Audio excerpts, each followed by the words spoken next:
Hey guys, how's it going? Welcome back to another Lightroom editing tutorial. In today's video, we're going to be checking out how to edit like OLEG crickets.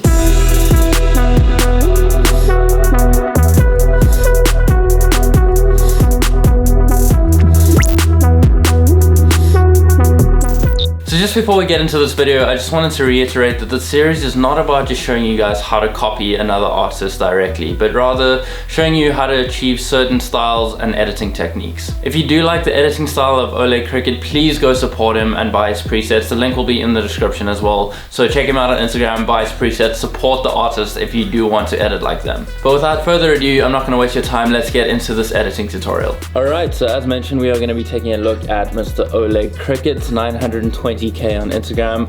Unfortunately, I don't know what any of this is, so I'm just going to skip past that and look at his beautiful photography work.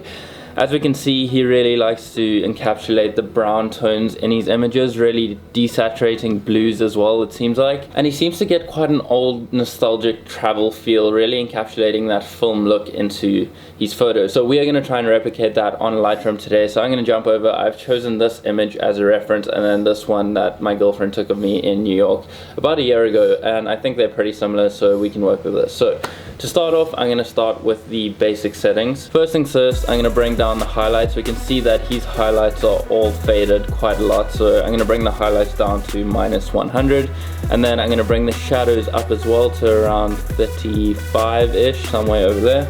And then we're also going to take down the whites. Like I said, his whites aren't very bright at all. Most of his images are quite grey and washed out, so we're going to go for the same look and feel in our edit. I'm also just going to bring these blacks down just a little bit to about -50, and then I think we could push this contrast just a little bit, maybe up to about +10. Up next, I'm going to bring the clarity up to about +10 as well.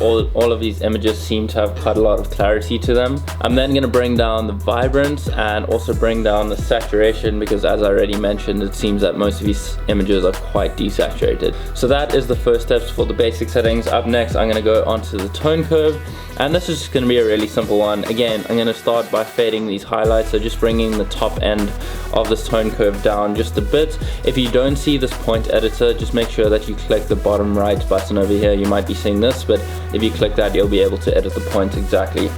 Then I'm going to click on the middle here, drop a point right on that cross center, right in the middle, and then I'm going to drop another point near to the tail end of it, and then just bring that tail end up ever so slightly just to give it a bit of fade. So I'm happy with that tone curve for right now. Let's move on to the split toning, and this is where the image and the tones really should come to life. So first things first, I'm going to add that brownish split tone to the shadows, and I'm going to start by bringing it into this reddish orange tone over here, up to around the 40 on the hue, maybe a bit more to 43, and then the saturation, I'm going to bring that up to around +18 on saturation.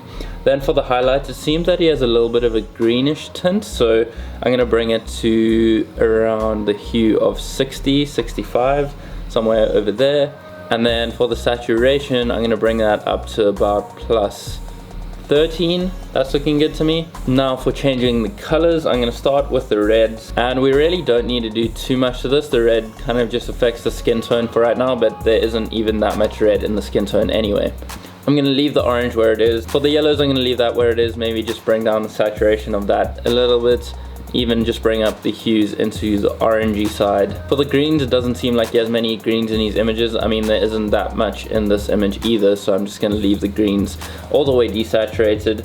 For the aquas, I'm also going to bring that down. As I said already, for blues, he really doesn't have that many blues in his photos, so we're going to do the same thing with the blue as well, just bring that all the way down. But I'm also going to bring the luminance of the blue down, and we can see how it starts to affect the buildings over there if I bring that down as well. Same thing for the purples, I'm going to bring that down, as well as the magentas.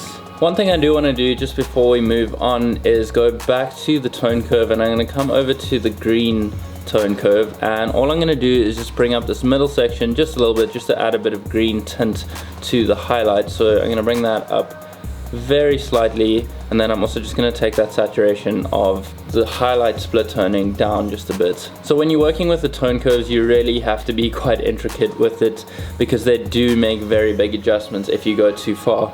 So all of this stuff is just very fine tuning to get the right look and feel. But that is looking good to me. I'm gonna leave the detail, the lens corrections, the transformation. I'm just gonna bring up the grain. It seems that he has quite a bit of grain in these photos, so I'm gonna bring that up quite a bit, up to about plus 40. But as for everything else, I'm gonna leave that where it is. And what I'm gonna do now is just save this as a preset and then just apply it to some of my other photos to see how we can adjust it accordingly to achieve the same look and feel. So once you've got all your settings out on the right hand side, come over to the left hand side, which is your presets tab, hit the plus icon over here, and I'm just gonna call this OLEG for right now. Make sure that your white balance and exposure is unchecked, as well as the graduated and radial filters. Not that we have any, but just for future reference, if you're ever making presets, make sure that those are checked off, just because each photo will have different light conditions.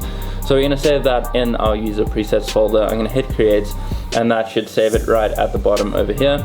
So now if we go to another photo, let's go to this one I took of my friend Dan Mace in New York, and we're just gonna apply that same one to that, and there we go. We are really getting those same tones, that really nostalgic film-like feel to the photos, and I'm really happy with that straight off the bat. I think it's looking really good. Maybe just bring down the shadows a bit, bring down the blacks just to keep that contrast in there, but the tones are looking really good. Just a quick before and after, and we can apply this to another photo as well. As you can see, just applying it straight away, it's a little bit dark, so all I'm going to do is just brighten up that exposure by hitting the plus key on my keyboard, and then we can go ahead and add a little bit of blues to this one. I think not too much, but there, just in the sky we can see that desaturated blue, and I think that is looking good. I'm really happy with the tones, really happy with how it's turned out, and I'm going to leave the tutorial here for right now. So let me know what you guys think. Did you like the preset? Did I do a good job? Did I not? What would you have done differently if you were trying to replicate it? Let me know all of the things down in the comments below. So there you have it. That is how to edit like Mr. OLEG Crickets. I hope you guys enjoyed this tutorial. Let me know how I did on the edit. Did I kill it? Did I not? Let me know all the things down in the comments. Once again, if you do like OLEG and you do like his editing style, please check out his presets in the description below. Also, just one more thing before I finish this video. Who would you like to see in the next one? Who do you want me to show you how to edit like and achieve their style or look?